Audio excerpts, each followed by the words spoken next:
자유통연맹 김경재 총재님을 앞으로 모시겠습니다.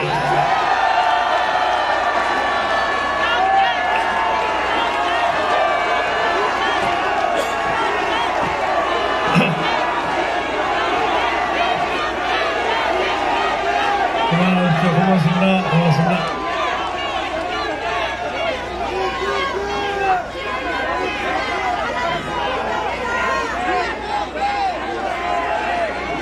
여러분, 화 많이 부으셨습니까? 이제 조금 차분하게 말씀드리겠습니다.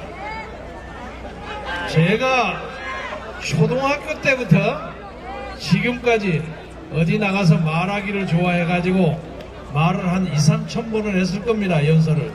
그래 오늘만큼 아주 어려운 주제를 가지고 연설하기는 처음입니다. 그래서 저도 굉장히 마음을 다지고 나왔는데 혹시 제가 말씀드리는 것이 여러분의 심경에 조금 안 맞을지도 모르겠습니다만은, 그러나 제 생각하기는 진심을 얘기해야 되기 때문에 잘 들어줬으면 고맙겠습니다. 요새 야당이 하야를 자꾸 해라고 그러는데 그 하야라는 한자를 보면 아래 하자 야당 야자입니다. 야당이 내려가라는 뜻 아닙니까? 저 사람들이 한참 얘기를 해보니까 하야라는 말이 자기들에게 불리하니까 요새는 그 말 안 씁니다. 그러니까 더 이상 야당이 하야한다는 건 말도 안 된다 하는 얘기는 말할 필요가 없습니다. 요새 민주당하고 국민의당에게 재미있는 일이 많아요. 민주당에서는 추 씨하고 문 씨가 막 일을 벌려서 민주당의 추문을 막 만들어내고 있어요. 국민의당에는 안 씨하고 박 씨가 있어서 안팎으로 잘 안 맞아. 그런데 이 사람들이 아까 우리가 얘기하는 하야 얘기를 가지고 가만히 보니까 이건 완전히 털도 안 뽑고 자기들한테 정권을 바치라는 얘기예요. 그죠? 그리고 하야 얘기가 맨 처음 나올 때 민주당의 문씨라는 사람이 벌이는 1년의 행각 여러분 아시죠? 당장 가져오라는 거예요. 당장 가져오래. 그리고 안 가져오면 후사를 보장하지 못한다. 우상으로 또 옆에서 곁들을 쳐요. 그런데 가만히 보니까 문재인이가 너무 실수를 많이 하니까 사람들이 아, 이 사람 대통령감이 안 되는구나 하고 생각했으면지 옆에 추아무개라는 사람이 지가 대통령하겠다고 나오는 거예요. 이게 국민의당을 가면 이 박지원이라고 제하고는 잘 아는 앙숙이 하나 있는데 이 사람이 꽤가 많아요. 뼈가 많아가지고 슬그머니 무슨 홍보 문제로 해서 안철수를 싹 밀어내고 난 다음에 지가 차치고 포치고 나가는 거야. 영수에 나면 영수로 가고 원내대표 하면 원내대표 가고 양쪽 차치고 포치고 나가는 거야.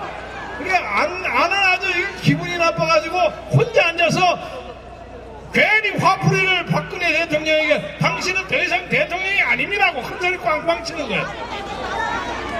그러니까 이 사람들은 지금 벌이는 게 사실상 대통령 선거운동을 하고 있는 겁니다. 그런데 재미있는 것은 억지 소리, 강한 소리라면 표가 많이 나올 거라고 생각하는데 이게 5천만의 닭소리야. 지금 이 나라 정국은 대통령의 휘하에 있던 최아무개라는 아주머니 때문에 들썩들썩 해가지고 춘추전국시대, 춘추전국시대도 아니고 서로 먹겠다가 아우성치는 닭이 하나 있는데 막 닭을 털도 뽑지 않고 먹으려고는 중국의 5호 16국시대야.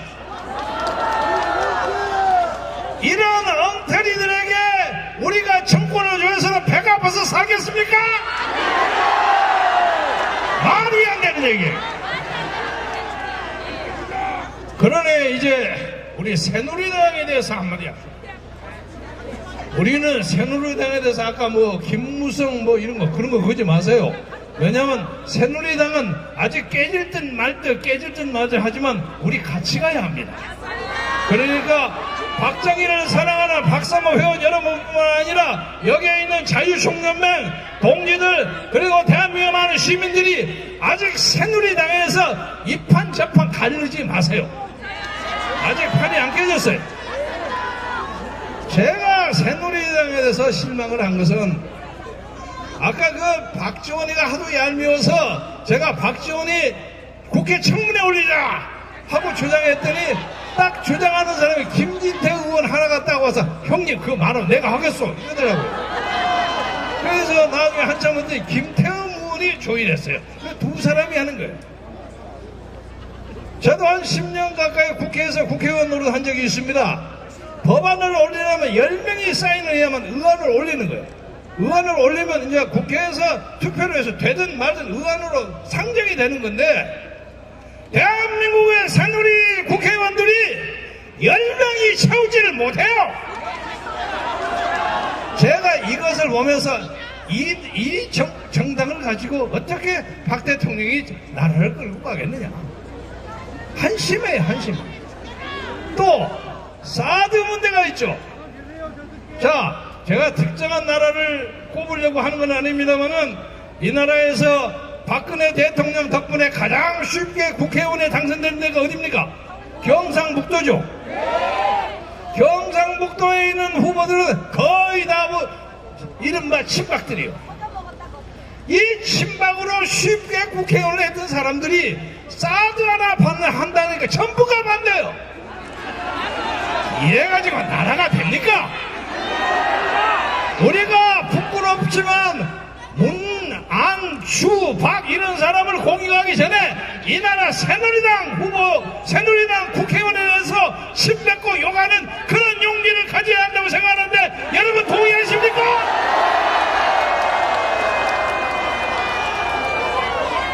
이 나라 보수주의가 죽어가고 있어요. 이 나라 보수주의가 이러면 앞으로 몇십 년 정권 못 잡습니다. 우리 대통령은 이제 1년 몇 개월이면 지나갈 사람이요. 다만 우리는 그 양반이 아름답게 퇴임하기 위해서 그 자리를 마련하려고 이 자리에 온 겁니다. 그래서 저는 새누리당의 앞날과 관계해서 이제 박근혜 대통령에도 여러분과 같이 공동으로 요청하고 요구하고자 합니다. 뭐냐? 최순실의 미몽에서 이제 벗어나십시오. 그렇죠? 저는 인간적으로 6년 터울로 아버지와 어머니를 총탄에 잃고 아무도 도와주지 아니하고 사촌 형부도 안 도와주고 아무 정권을 잡아 전두환 무슨 장군도 도와주지 않은 외롭고 캄캄한 암흑 속에서 그를 지켜준 사람이 솔직히 말해서 정연회와 최순실 부부였어요.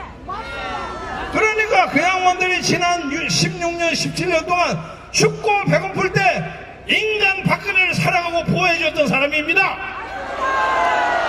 나는 그들의 잘못을 탓하기 전에 그들이 박근혜에게 보내주던 애정과 사랑은 우리가 인정해야 한다고 생각합니다. 그렇죠?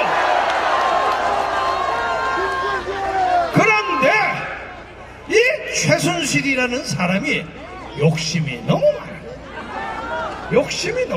이게 문제가 된 겁니다. 제가 여기 써봤습니다만은 각 대통령들이 임기 말에 되면 다 얼마씩 모금을 합니다.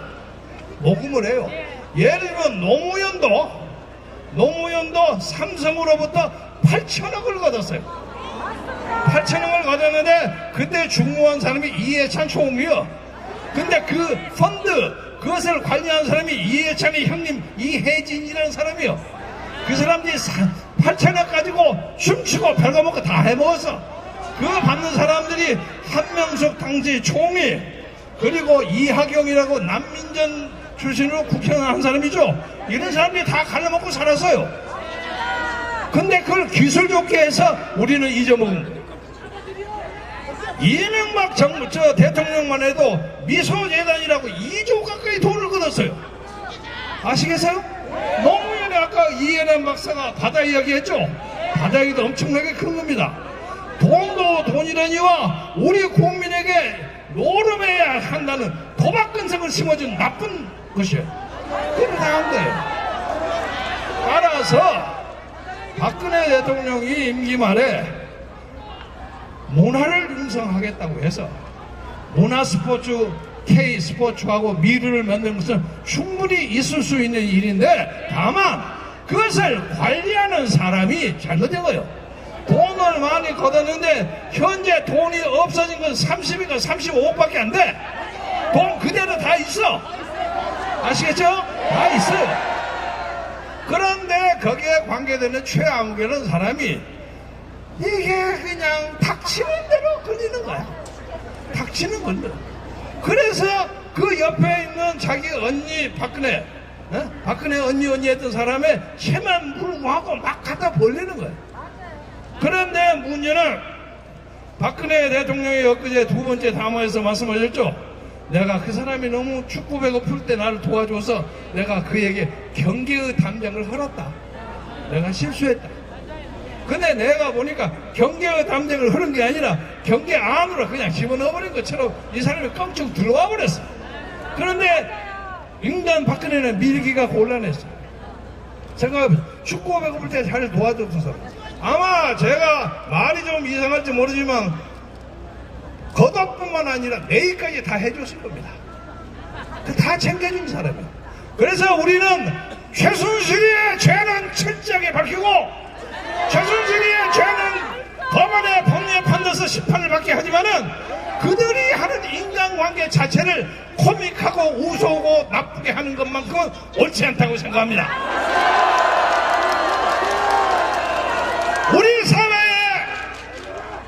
우리 사회에 세월호 사건에서 슬금슬금 책임 안 지고 도망가는 이준석 같은 선장이 수없이 많이 있어.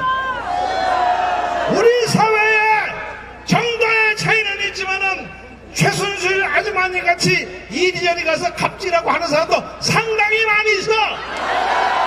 솔직하게 가슴에 손을 얹고 생각해 보시오. 여기에 있는 아주머니들 보톡스 안 한 사람 얼마나 됩니까? 따라서 오늘 아침부터 어제 내리에 이 나라 종편 방송국이 무엇을 맡고 어찌고 하고 앉아있는 거 보면 이게 이 나라의 진짜 얼굴인가? 한심하게 그지없어. 한심하게 그지없어. 자, 말을 요약하겠습니다. 박근혜 대통령은 이제 1년 3, 4개월이면 물러나십니다. 그런데 혹시 지금 벌이는 탄핵 문제가 되면 할 수 없이 법의 심판을 받아가지고 혹시 2개월이나 3개월이나 4, 5개월 전에 물러날지도 모릅니다. 그것은 법률에 밝힙시다.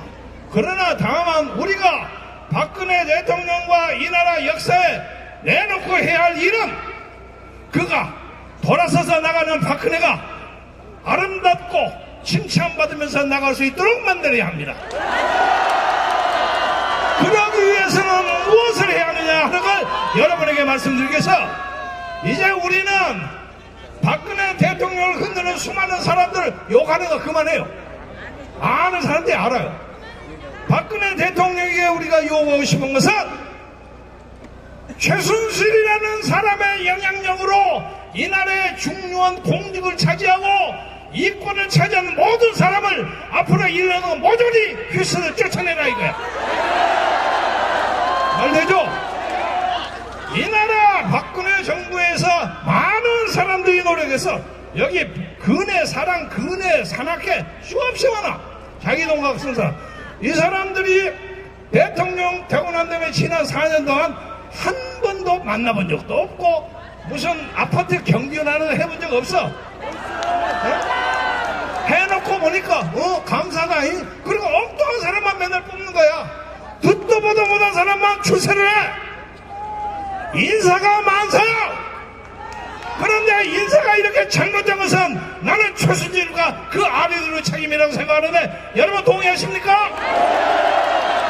인사의 대통령 전라도 경상도 충청도 강원도 가는 거 없이 실력 있는 사람이 앞으로 1년 몇 개월 동안 이 나라 정치를 잘하는 거예요. 모든 사람이 칭찬하는 그런 정부를 만들면서 최순실이와 그 아류가 없이 정치인 박근혜가 이렇게 정치를 잘한다 하는 것을 만천하에 보여주는 것이 진정하게 박근혜 정치를 올리고 그의 아버지의 정치를 올리는 길이라고 생각하는데 동의하십니까? 이것이 바로 해법입니다. 말을 마치면서 여러분 행진하실 때 혹시 누가 도발할 수도 있습니다만 참으십시오. 참고 이제 박근혜를 마음과 정신과 몸으로 사랑하는 여러분들이 이 도심을 지나가면서 떳떳한 자유로 박근혜 대통령에게는 최라는 그런 뭐라고 할까 암이라고 하기는 미안한 숙명처럼 붙어있는 그 영혼 그걸 떼버리는 자연인 정치인 박근혜가 앞으로 이 나라를 어떻게 끌어가는 것을 여러분이 힘껏 승원하고 기도하시고 그러면 이 나라의 역사가 반드시 잘 될 것이고 이 나라가 다시는 우익과 보수와 자유민주주의 세력이 이 나라 정치를 끌어가는 그런 새로운 세계가 여러분에게 반드시 돌아오리라고 저는 믿어 심지 않습니다. 지금 전 세계는 보통 복잡하지 않습니다. 영국에서는 블랙시트 한다고 유로 공동체가 깨져서 우리 경제 수출이 어려워지고 중국과 러시아는 자기들의 패권 가지고 아우성치고 미국의 트럼프는 지 맘대로 해갖고 우리나라 안보가 흔들어더래. 이렇게 복잡해. 경제도 잘 안 돼. 이럴 때 엉뚱한 사람이 앉아서 나라를 끌어가면 이 나라가 흔들립니다. 저는 지난 4년 전에 문재인이가 이랬다. 내가 만약 대통령이 된다면 취임식을 광화문에서 하겠고 광화문에 할 때 북한에 김정은이를 초청하겠다. 그랬습니다. 그래서 제가 광화문 집회에서 뭐라고 그랬냐면 만약에 문재인이가 대통령에 당선돼가지고 광화문에서 취임식을 한다면 아마 대한민국의 좌파들은 여기 잔뜩 모여가지고 김정은이를 영웅처럼 떠버려서 이 나라가 뒤집어질 것이다. 그랬습니다. 이 사람들이 그런 것을 꿈꾸고 있는지도 모르겠어요. 그러니까 이 나라를 눈물과 한숨과 피로 이 나라를 지키는 선열들의 피가 헛되지 않도록 우리가 마음과 뜻과 정성을 다해서 나라를 지키기 위해서 인간 박근혜의 진정성을 지키고 그의 오묘한 마음과 부드러운 마음씨를 지키고 그래서 그것이 좋은 정치로 발전해서 여러분이 다 떳떳하게 4년 전에 박근혜를 찍었다는 것을 자랑스럽게 생각하는 새로운 박근혜 청출을 위해서 함성을 크게 한번 지릅시다. 와! 대단히 감사합니다. 대단히 감사합니다. 감사합니다.